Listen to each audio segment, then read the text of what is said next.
Napaka-cute na ni Marimar, oh.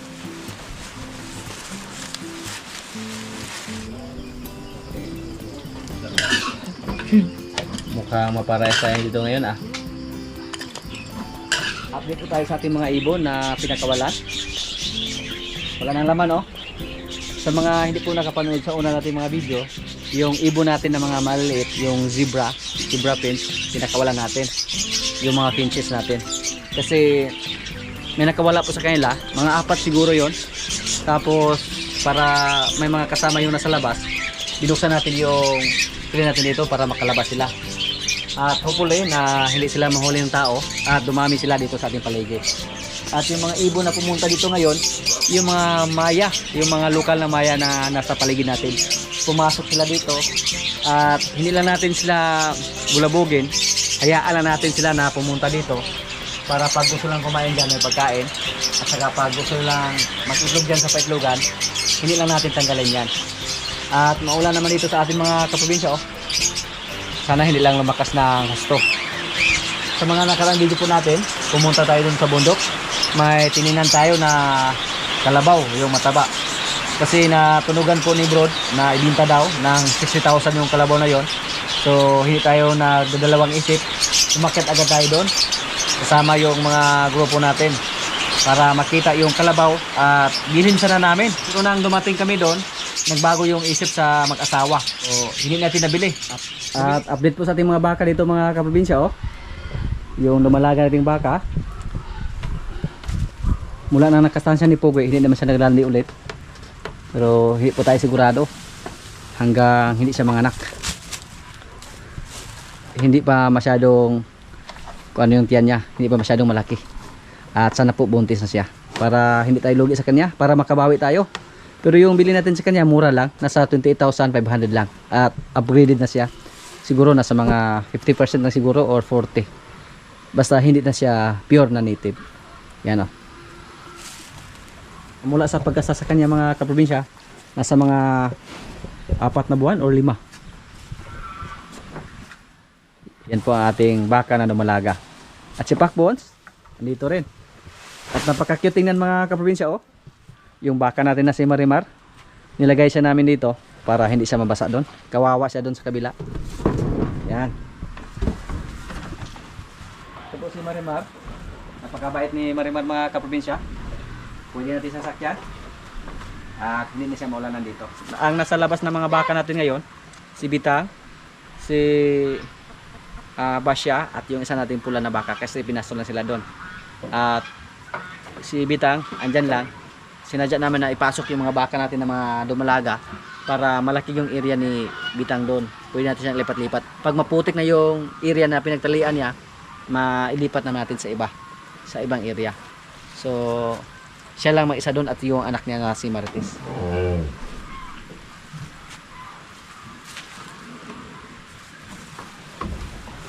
Marimar, kumusta ka dito? Wala nang kalaro si Marites doon. Yung nanay na lang niya yung kasama niya doon.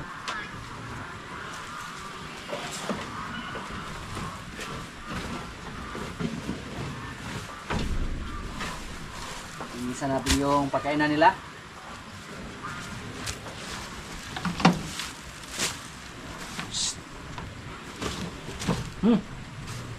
Tapang si Kuno, yung lumalaga natin.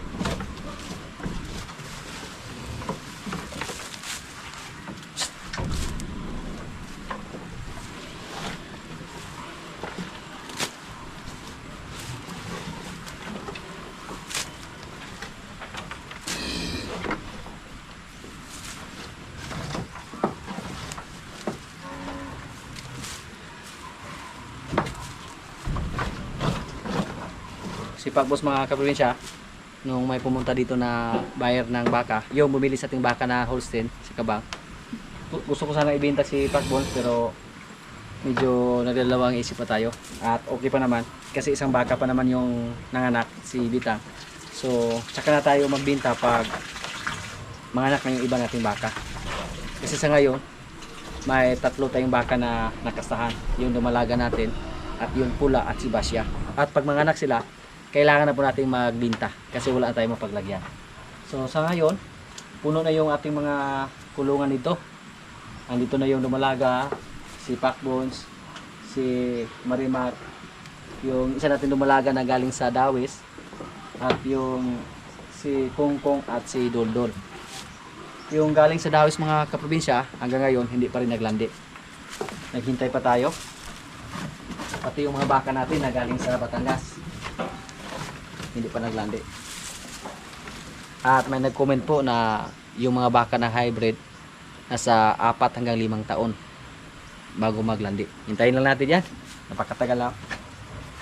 Kaya balak po natin na pumunta ng stockyard kasi yung kapitbahay namin doon gusto mag-alaga ng baka. Ang bilhin namin, pag hindi kami makabili ng lalaki, maghanap kami ng inahin ng baka na medyo upgraded na. Pag makakita tayo doon sa stockyard na inahin ng baka, yun po ang bilhin natin at palagaan para napakadali lang mga anak. Kasi pag mga dumalaga yung bilhin natin o mga bagong walay pa lang, ilang taon pa yung hintayin natin bago mga anak yung baka.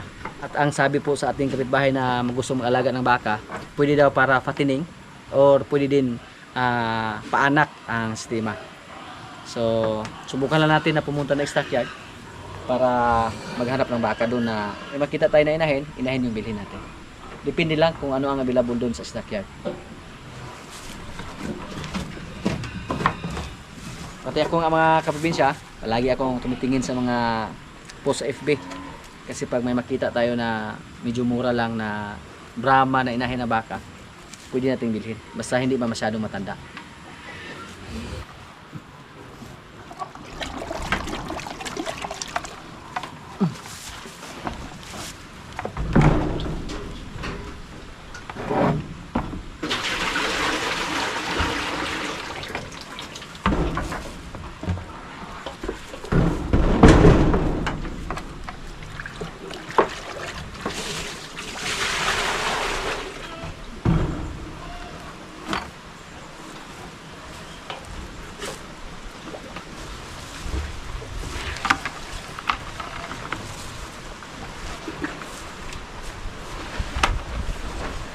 Lalo naman oh. Malakas. Yan.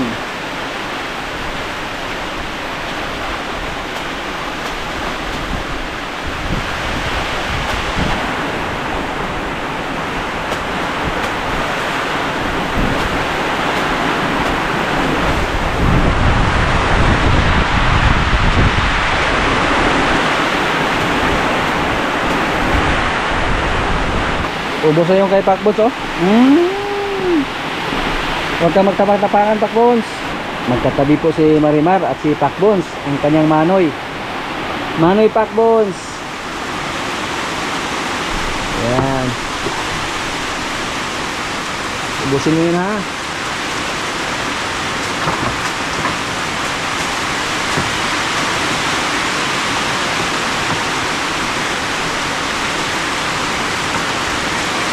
Hindi na mabasa si Marimar ng ulan.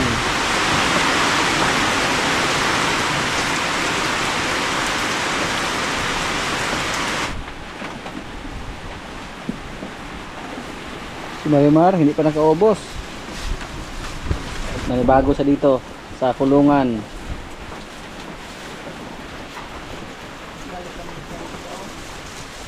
Marimar, huwag ka mapatalo sa kapatid mo ha. Napakakit ni Marimar mga kaprobinsya. Siya yung pinakamaliit dito.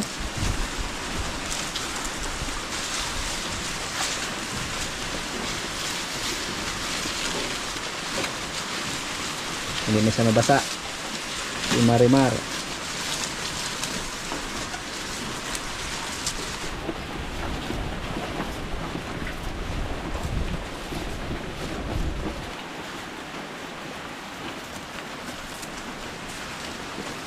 Napaka-cute na ni Marimar oh.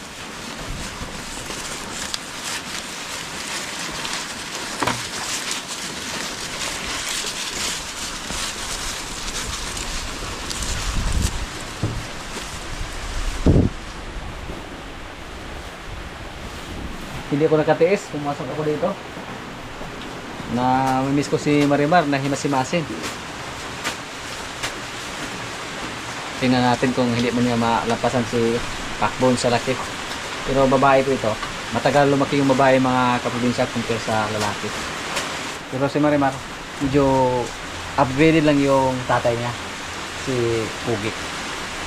Si Pacbones, hindi masyado. Pag siya lang mag-isa dun sa kabilang area, malaki siya tingnan. Na magkatabi na sila dito sa ibang mga baka natin. Napaka-cute niya tingnan. Paano pa kaya pag magkatabi sila ni Pugi? Tatay po niya si Pugi. Yung nabalaga natin dito. Sana maglanit na rin sila. Si Kongkong, si Doldol. Malaki na si Kongkong. Si Doldol, nipis yung katawan. Pero napurga na po natin sila. Dito na po nilagay si Bitas, oh. At si Pugi. Si Lemer. Hindi pa namin nasiminto mga kaprobinsya, oh, pero nalagyan na namin ng buhangin. Oops. Man.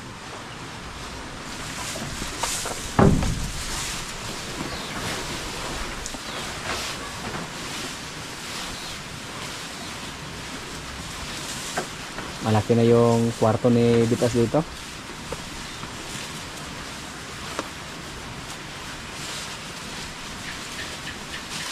Yung kambing natin mga kaprobinsya, oh. Blackhead. Po yung brownhead. Mas malaki yung brownhead. Baga pa, baga. Napaka-cute. May dalawa tayong kambing na nanganak sana ng 4. Si Dayan at yung nanay ni Dayan, yung brownhead natin. Pero yung nanay na Dayan, 2 lang yung nabuhay. Tapos si Dayan, 3. Ito po, gwapo kayo.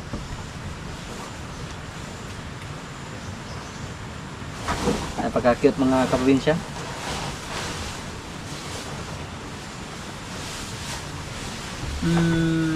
Hindi lang natin bigyan ng pangalan kasi maawa tayo pag ibenta na natin. Yung nanay nila walang sungay. Tingnan natin kung may mga sungay ba yung anak niya. Ito meron, oh. Mukhang meron to. Yung brownhead natin. Buwer na buwer yung dating mga kaprobinsya, oh. So George mga kaprobinsya, ano natin ilagay sa kabilang kubo. Sinama natin sa mga kambing doon para kung maglandi yung mga kambing natin na dumalaga doon, andyan lang siya. Kiat na kayo. Ayaw kumain ng napiro ng nanay nila, oh. Busog siguro. Busog lang, oh. Busog lang kami, eh.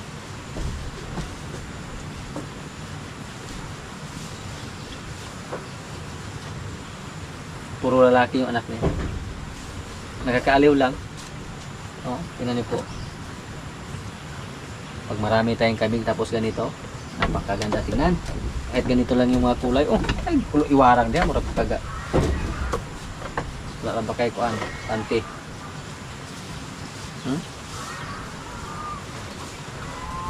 Manang-mana sa nanay yung kulay niya. Ito, mana sa tatay.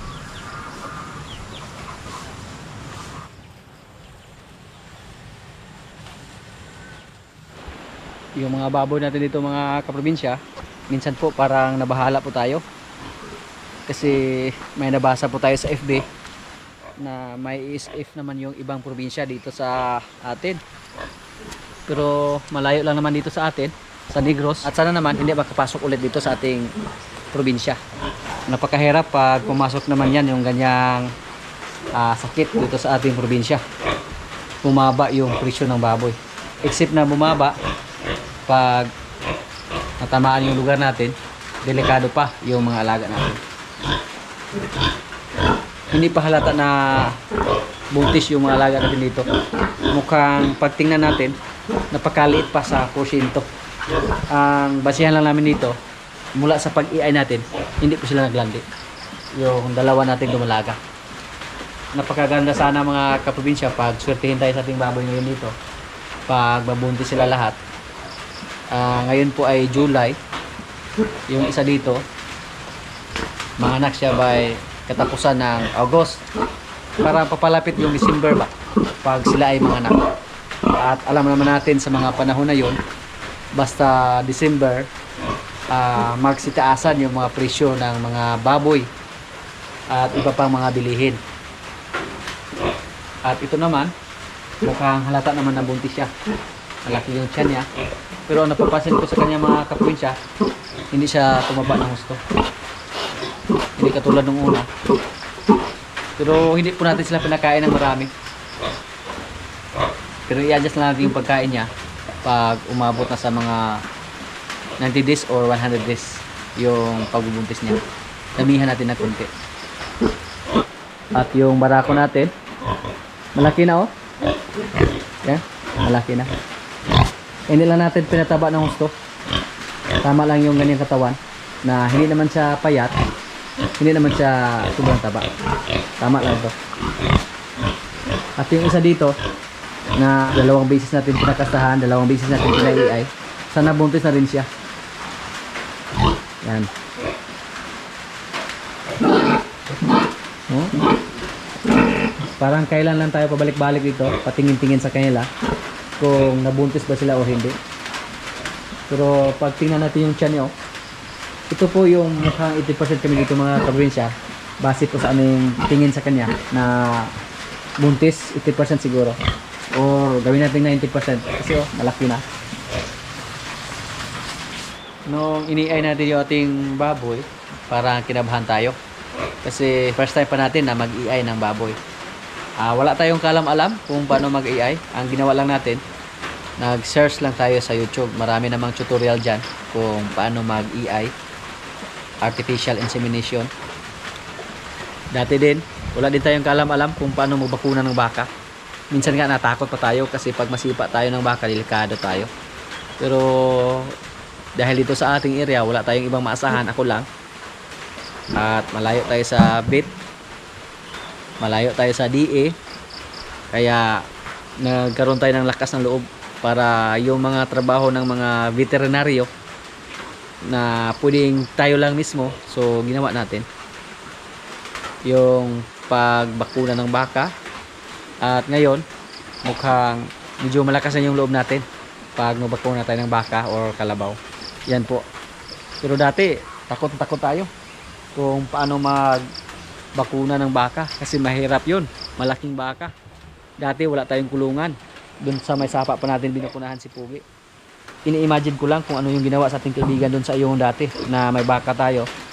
Yung mga eksperto mga kaprobinsya, napakabilis lang, walang hawak-hawak na. Pag ganon, awa na, birada agad. Pero katulad sa atin, wala po tayong background tungkol sa agrikultura, kaya wala tayong kalam-alam. Pero ang ginawa natin, nagkaroon lang tayo ng lakas ng loob para magawa natin yung mga trabaho sa mga veterinaryo. Tapos dito mga kaprobinsya, may mga gamot ay nakahanda dyan.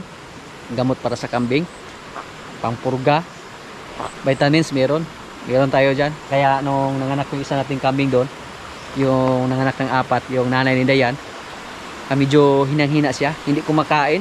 Pero dahil may mga istak tayo na gamot dyan, binukunahan natin agad, ginamot natin agad. At ngayon magaling na siya, kumain na siya ng feeds at malakas na.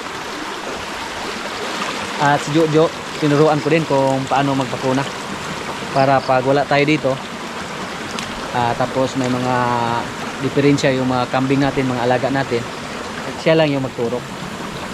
So tinuruan ko siya kung paano magbakuna ng mga kambing. Yung mga kambing lang muna yung tinuro ko sa kanya.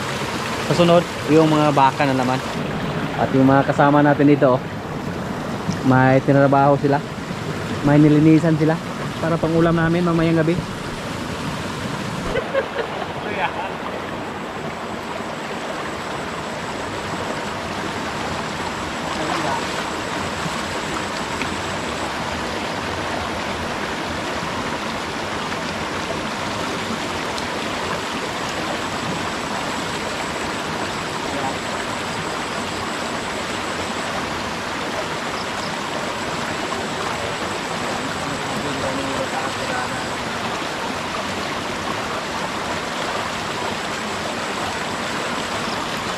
Hindi tayo marunong dyan. Hanggang tingin lang tayo.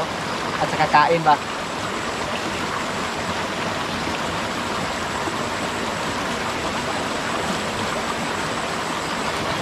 Ano yan na?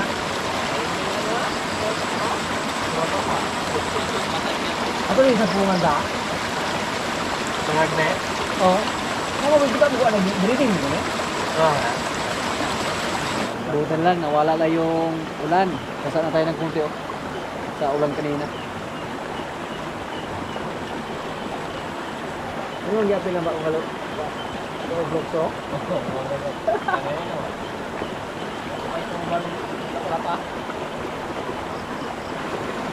Malapit na matapos oh, yung trabaho nila. Gataan namin yan, tapos lagyan ng sili. Masarap yan.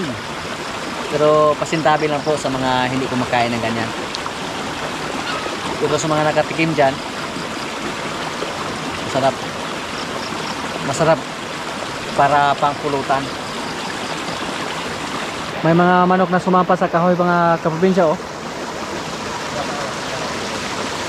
Pero isa lang yung sa atin dyan, yung kubra. At yung anak niya na isa. Yung iba, sa kapitbahay namin yan. Malagi sila dito dahil maraming pagkain dito. Yan po. Diyan sila sumampa. Hindi na umuwi doon sa aming kapitbahay. Hop, nahulog yung sisiw. Yung kubra natin, marami na sana siyang itlog. Pero ang nangyayari lang, nabasa lang sa ulan. So, kinuha lang namin. Subukan ko po na pakiusapan yung kapitbahay namin doon na bilhin natin yung mga inahan na yan para yun po ang gawin natin panimula sa pag-alaga natin ng manok. Yan na po mga kaprobinsya oh. Sinalang na. Tanggalin mo na yung katas para mawala yung lansa. Hindi naman to malansa. Pamalhansa ba? Pamalhan. Unang katas tanggalin.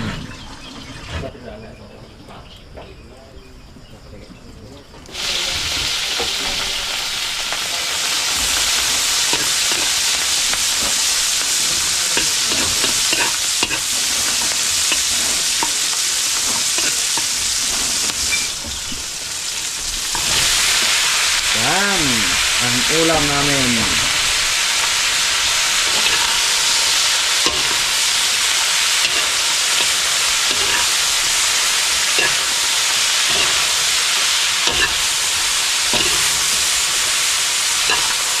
Tapos lagyan ng gata. Gamit tayo. At saka sili na manghang. Kasi katanggilan eh. Kay, Doon ka ba? Oy. tanggil kong bro. May halang Jo. May halang. Sao? May halang. Hindi tayo. Dodong. Yung mga nakasabit na sa balikat. Si Burod po. Si pare may wala. Buenas pre. Di buenas. Bakit ang special ko? Yellow team versus red team muna eh. Kami special meron ng tango ni. Rot. Sila. Yung laro nila 41. Horot meron ng tang-tang. Sino yung unang maka-41? Siya po yung panalo. At yung pinakamaliit, siya po yung magtangkil.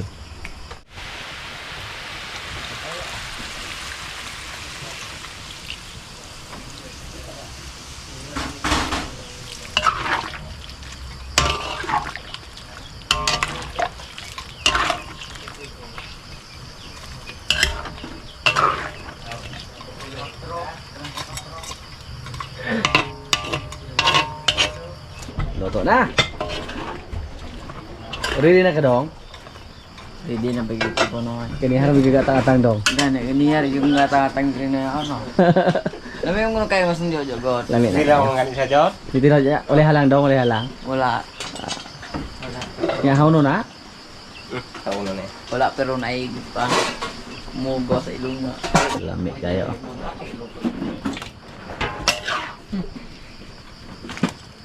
Kamu tagdagan bang sili ka to bang mamaakit ba?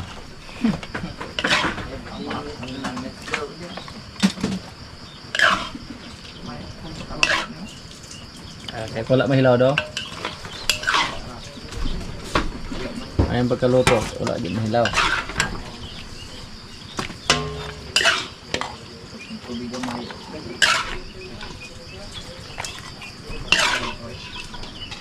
Kaning ko no, pwedeng bahugan din ko ah. Tikay na. Mukhang maparehas tayo dito ngayon ah.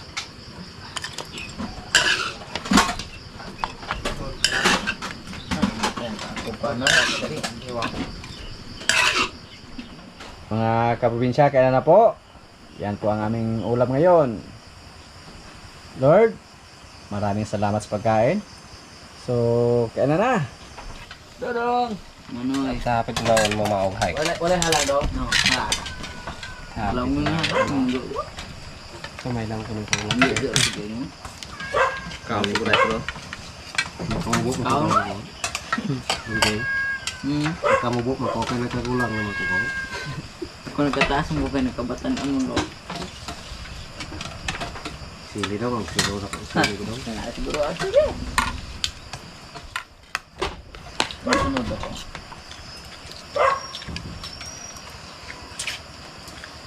Wala halang daw. Yeah. Maag daw. Tingnan natin to. Tikman natin. Kung totoo ba na walang kung totoo ba na hindi bangha.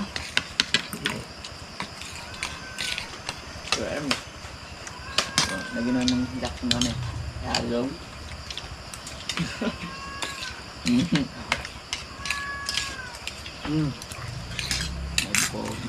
Unod ah, kan ana unod. Sige.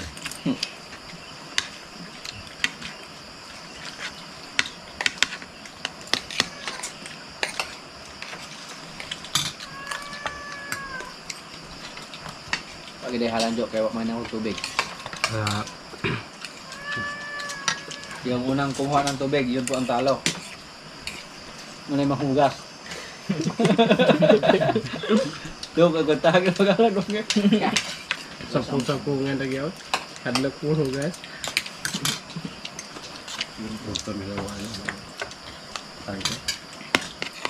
Wala bagang tuog. Tukso. Hindi ako preto dire. Umubuyan ba pang tuog maya.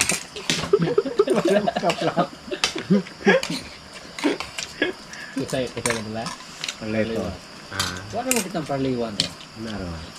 30 ka buok sa plat. Ya, tingnan ko yung tayo kasunod ng status ginto.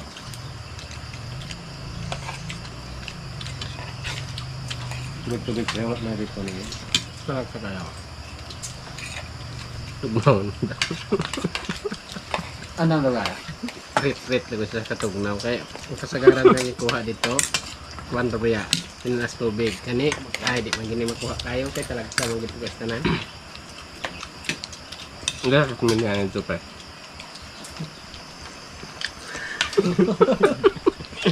Katong yung video niyo bang katong layat mo kay pitay na daw.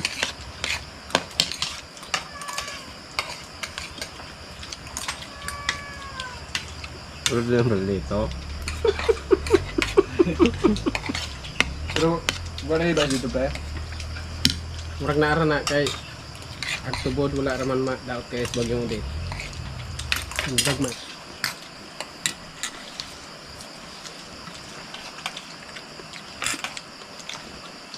Tulong! Manoy.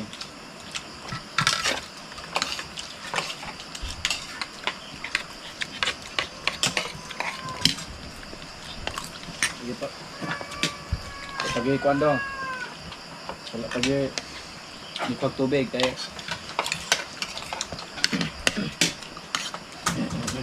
alok mahugas dong.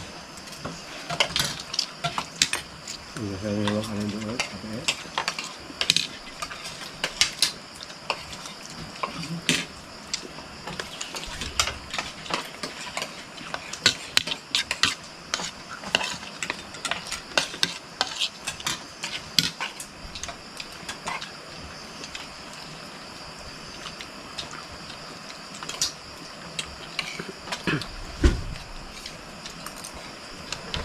Dala ra lupit ko eh.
Di sige ba.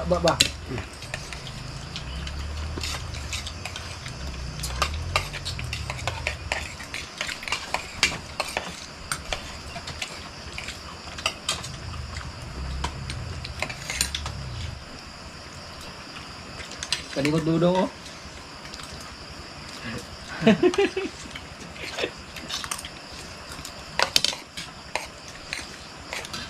Biasa. Siyempre, pre. Ini lebih merah. Itu yang ada ganteng. Aku lebih baik ini Maroko. Mak gini mana nih?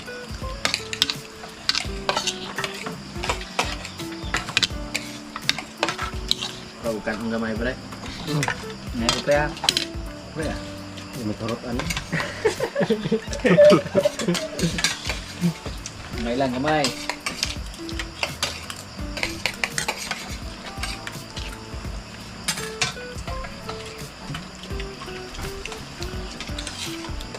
Pero. Wala nga ka dodo.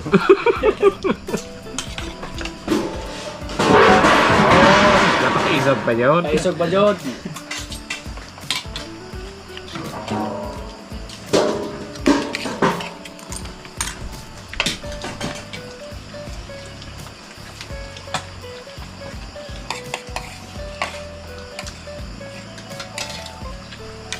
Dito tayo nakatis mga kaprobinsya. Tayo na yung kanin.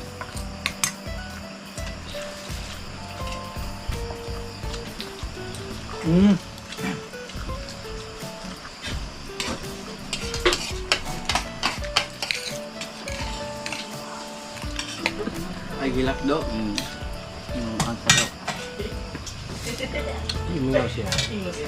Gilingaw ka mga ni Wada.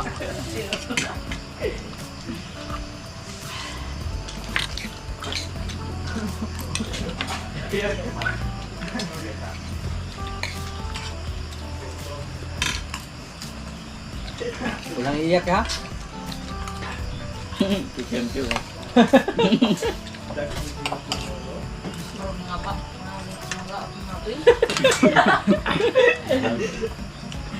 Dili man tawag sila mahilak ini. Halang daw. Wada man. Sinaw oh. Ako ba ba? Ayun, kogi yun. Bawi yun. Di ka lakan sino sa? Iya. Yan lang muna ang mga kaganapan dito sa amin mga kaprobinsya at maraming salamat po sa palagi niyong pagsubaybay sa aming mga video. Maraming salamat din sa ating mga silent viewers, sa mga kaibigan natin na nasa bansa na palagi nanonood, sa mga palagi nag-comment, sa mga likers. Maraming salamat po. Shoutout muna sa ating mga kaibigan dyan. Shoutout kay Jimmy Gistro. Shoutout kay Nilvin Mangisay from Sikihor. Shoutout kay Nico Sumilia from Kis-E, Damam. Shoutout kay Francis Navarro. Shoutout kay John Manilin Bautista, watching from Singapore. Shoutout kay Christoph Bermijo. Shoutout ni na Cecil Manalo, Early Kabagwason, and Meremy Imbang, watching from Kuwait. Shoutout kay James Haliasigo Jr. from Cagayan de Oro City. At shoutout naman RGR Farm, Igpit Opol, Misamis Oriental. At sa mga hindi ko po na shoutout na lang po sa lahat at maraming salamat po.